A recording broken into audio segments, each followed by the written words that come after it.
예, 인사드리겠습니다. 국회 환노위 소속 안양 마랑구 출신 강덕구 의원입니다.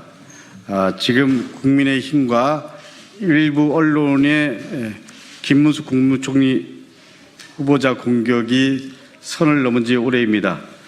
국민의힘은 능력 검증은 제쳐두고 오로지 신상 털기 망신주기에 혈안이 되어 있습니다. 그 선봉에 주진우 의원이 있습니다. 그래서 주진우 의원과 같은 기준으로 저희들도 검증에 나서고 있습니다. 오늘은 주 의원의 아버지와 과거 담당했던 민교토 사건과 관련해서 사실을 말씀드리려고 합니다.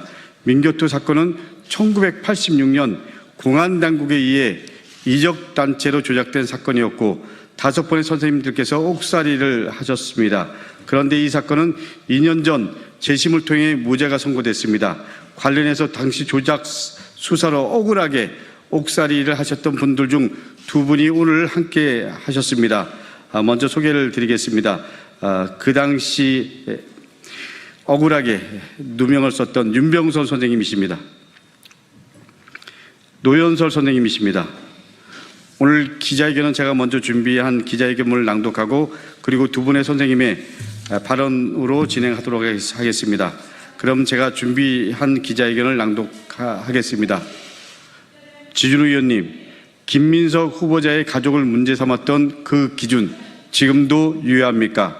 그렇다면 이제는 의원님의 가족, 특히 아버지 주대경 전 검사에 대해서도 국민 앞에 설명하셔야 합니다.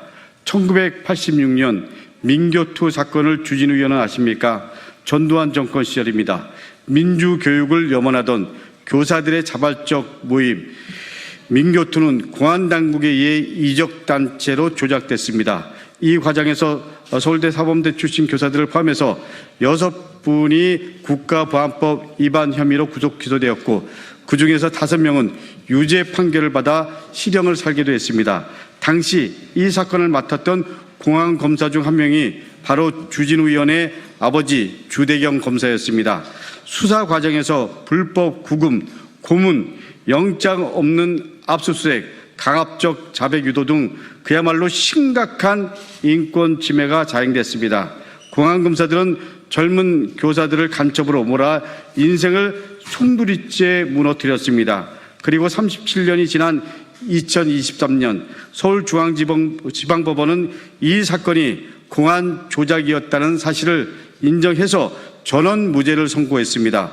법적으로도 역사적으로도 명백히 잘못된 수사였음이 확인되었습니다. 주대경 검사와 주대경 검사의 아들인 주진우 의원에게 요구합니다. 민교토 사건은 조작된 수사였습니다. 그러나 억울하게 고통받은 교사들에게 지금까지 주대경 검사는 사과 한마디도 없습니다. 국민들이 지켜보고 있습니다. 지금이라도 사과하십시오. 젊은 교사들을 간첩으로 몰았던 공안검사 주대경이 축적한 재산 일부는 아들 주진우 의원과 그리고 주진우 의원의 아들인 손자에게로 대물림되었습니다. 그런데 주진우 의원이 물려받은 것은 재산만이 아닙니다.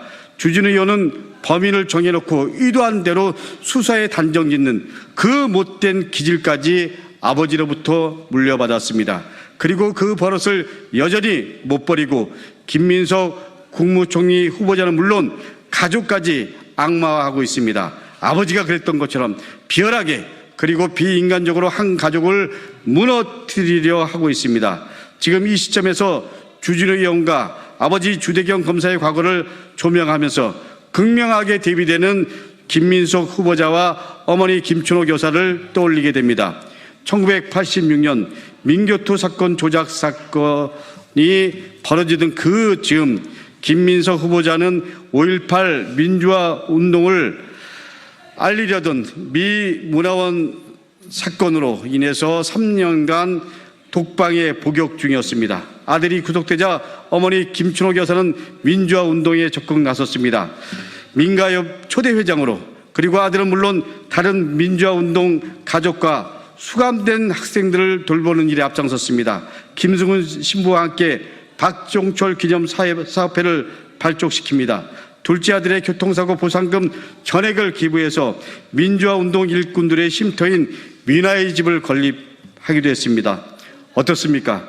국민 여러분, 시민 여러분, 주진우 의원이 아버지로부터 공안검사 DNA를 물려받았다면 김민석 후보자는 어머니로부터 민주화운동 DNA를 물려받았던 것입니다. 그래서 윤석열 검찰 독재 정권 내래세력의 찬당 주진우 의원이 민주주의를 복원하는 민주주권 정부 초대 국무총리 후보자 김민석을 공격하는 것입니다. 역사의 아이러니입니다. 주진우 의원, 누구를 비난하기 앞서서 먼저 본인과 본인의 가족을 돌아보고 검증해 보시기 바랍니다. 주 의원은 누구보다 도덕적 기준을 말하고 강하게 의혹을 제기하는데 그 기준이 남에게만 적용되는 것이라면 그야말로 정의를 가장한 위선입니다. 그 기준대로면 주 의원의 아버지와 주 의원은 피해 당사자들과 국민들에게 사과해야 마땅하고 그리고 역사의 심판을 받아야 됩니다. 그러나 그 할아버지, 그 아버지, 그 손자 다 떳떳하게 살아가고 있고 그리고 그 손자까지 대물림과 권력을 물려주기 위해서 혈안이 되고 있는 것처럼 보입니다. 다시 한번 말씀드립니다. 저 강덕구는 우리 국민들과 시민들과 함께 국민정부를 이끌어갈 이재명 대통령과 그리고 김민석 국무총리 후보자 새로운 시대를 열망하는 모든 분들과 함께 주진우 의원 그리고 주진우 의원이 속한 국민의힘과 함께 끝까지 싸우겠습니다. 그러면 두 분의 발언을 듣도록 하겠습니다.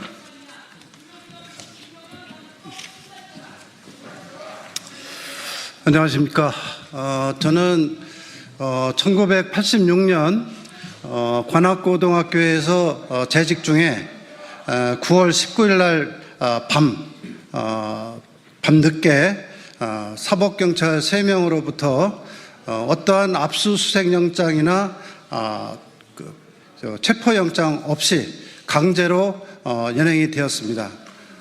지금 나중에 알게 된 사실은 서울시경의 대공분실이었던 장안동에 있는 대공분실이었습니다. 거기서 이미 일주일 동안 고문과 협박을 받고 있던 노현설 선생님이 쓴 자술서 한 이만한 양의 자술서를 보여주면서 거의 그대로 베끼라고 해서 거부를 했더니 무자비한 폭행 그리고 욕조에 물을 담아놓고 물고문까지 시켜서 저는 그때 바로 중이염이 생겨서 나중에 교도소에 갔을 때까지도 계속 치료를 받아야만 했습니다. 결국은 경찰은 우리 교사들 6명이 저희 집에 모여서 올바른 교육이 무엇인가 이거에 대해서 같이 토론하고 학습하고 이랬던 모든 과정이 경찰은 북한을 이롭게 하기 위한 이적 행위였다. 이렇게 몰아가기 시작했던 것이죠. 거기에서 거부하면은 끊임없는 그 고문을 당했던 것입니다.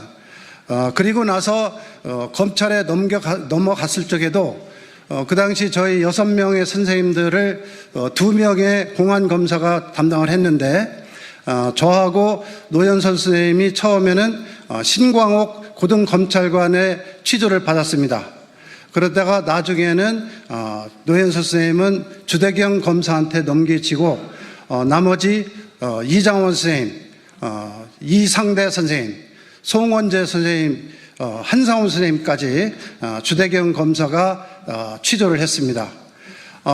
제가 신광옥 검사로부터 취조를 받을 적에도 경찰에서 강제로 쓰게 만들었던 자술서를 그대로 인정해라. 인정하지 않으면은 형을 더 많이 높여서 기소를 하겠다. 이런 협박 속에서 취조를 받았습니다. 마찬가지로 주대경 검사도 함께 저의 끌려갔던 저희 선생님들에게 동일하게 경찰에서 강제로 고문에 의해서 작성된 진술서를 그대로 인정하라고 강요를 했습니다. 그래서 이 모든 과정이 사실은 공안검사의 협박 속에서 취조가 되었고 그걸 그대로 지장을 찍게 되었던 것입니다. 이 과정은 재판 과정에서도 분명하게 고문당했고 우리는 무죄라는 것을 끊임없이 증언했습니다마는 결국 1심에서는 저는 1년 6개월의 실형을 받았고 나머지 동지들은 교사들은 1년을 받고 교도소에 계속 수감이 되었던 것입니다. 다행히 6.29 선언이 나면서 바로 그 87년 7월 달에 6.25 선언이 나오고 나서 보름 후에 저희들은 집행유예로 풀려나긴 했습니다. 그리고 나서 37년 동안을 온갖 그 스트레스 속에서 물론 그 감옥 생활 10개월씩을 했고 그리고 경제적 피해 이 모든 것을 감수하면서 정신적 스트레스 속에서 37년을 살다가 겨우 2년 전 2023년 10월 12일 날 재심에서 전부 무죄를 받았습니다.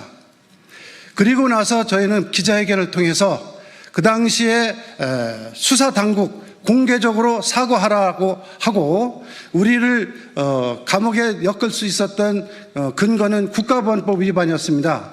그래서 국가보안법 7조 이것도 폐지할 것을 같이 요구했던 것이죠. 그러나 지금 어떻습니까? 그 당시 수사했던 경찰 그리고 협박을 일삼아서 강제로 기소했던 그 공안검사 주대경 아무런 공개적인 사과 없이 지금 아주 얼마나 잘 살고 있습니까? 그리고 아들까지 이것이 대물림 되어서 지금 국회의원까지 하고 있는 실정입니다. 저는 이재명 대통령께서 그 현충일 날 일제 친일파 했던 인간들이 3대에 걸쳐서 호의식하고 독립운동했던 우리 그 선조들은 3대가 다 망했다. 앞으로는 이런 일이 없도록 하겠다고 하는 발언에 대해서 감격했습니다. 이제는 그 당시 독재 권력에 아부하고 무고한 우리 교사들까지 국가보안법으로 기소했던 공안검사들 이제 처벌해야 됩니다. 그 모든 그 당시 공안검사들이 재심을 당한 사건의 담당 공안검사들은 반드시 소급 적용해서 처벌해야 된다고 생각하고 지금이라도 당장 공개적으로 사과해야 된다고 주장합니다. 이상입니다. 우리 노예 선생님. 저는 지금 다 말씀드렸기 때문에 간단하게 몇 가지만 말씀드리겠습니다. 예.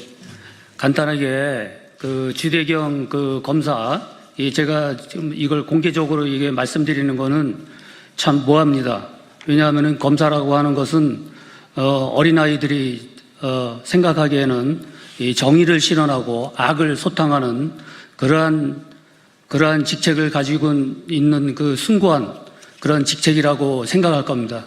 그런데 제가 거기에 대해서 아니라고 하는 그런 이야기를 하는 그런 비극적인 그런 일이 되겠는데 딴 건 다 거두절미하고 이 주대경 이 공안검사는 당시에 제가 28, 9이었습니다.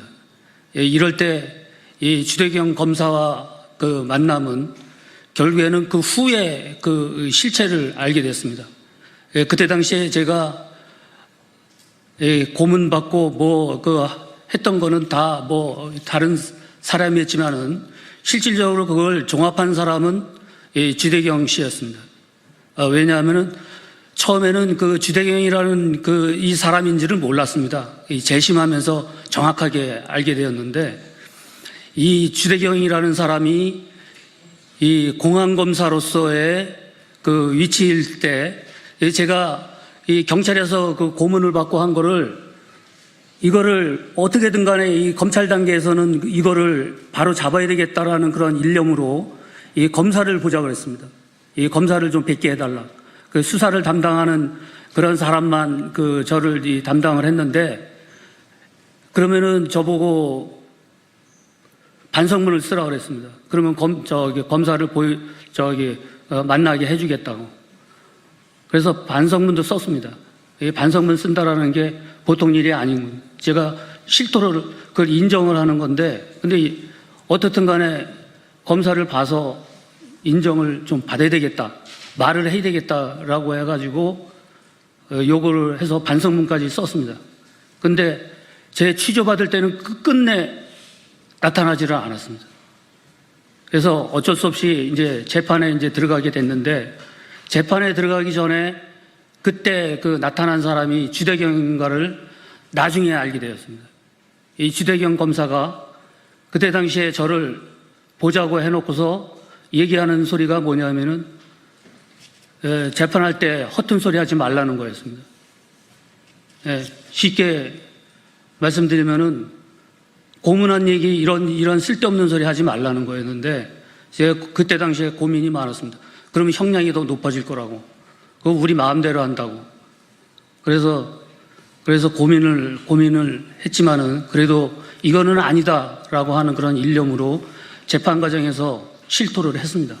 그런데 그때도 조금 얘기하고 다 제지를 당해가지고 일부 처음 부분만, 하루치 부분, 그때 그 일주일치의 그 이야기를 할 작정했는데 하루치 부분 정도도 잘 못하고 그걸 제지를 당했습니다.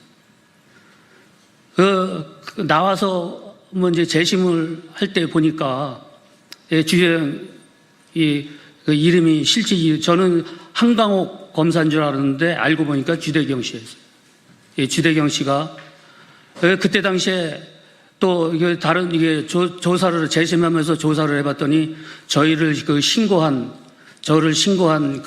이 복사집의 그 주인은 간첩 신고했다 가지고 간첩 그 포상금을 받았어요. 간첩 포상금은 지금 집 한 채입니다. 그때 당시에 그 일개 시민에 대해서 그런 포상금을 줬더라고요. 어이가 없죠. 그래서 이해가 됩니다. 주대경 씨가 그래서 양심을 저버리고 그래 출세에 눈이 어두운 것은 바로 이런 거였구나. 지금이라도 최소한의 사죄를 해 주시길 바랍니다. 이상입니다. 백브리핑장에서 계속 질문을 받도록 하겠습니다. 감사합니다.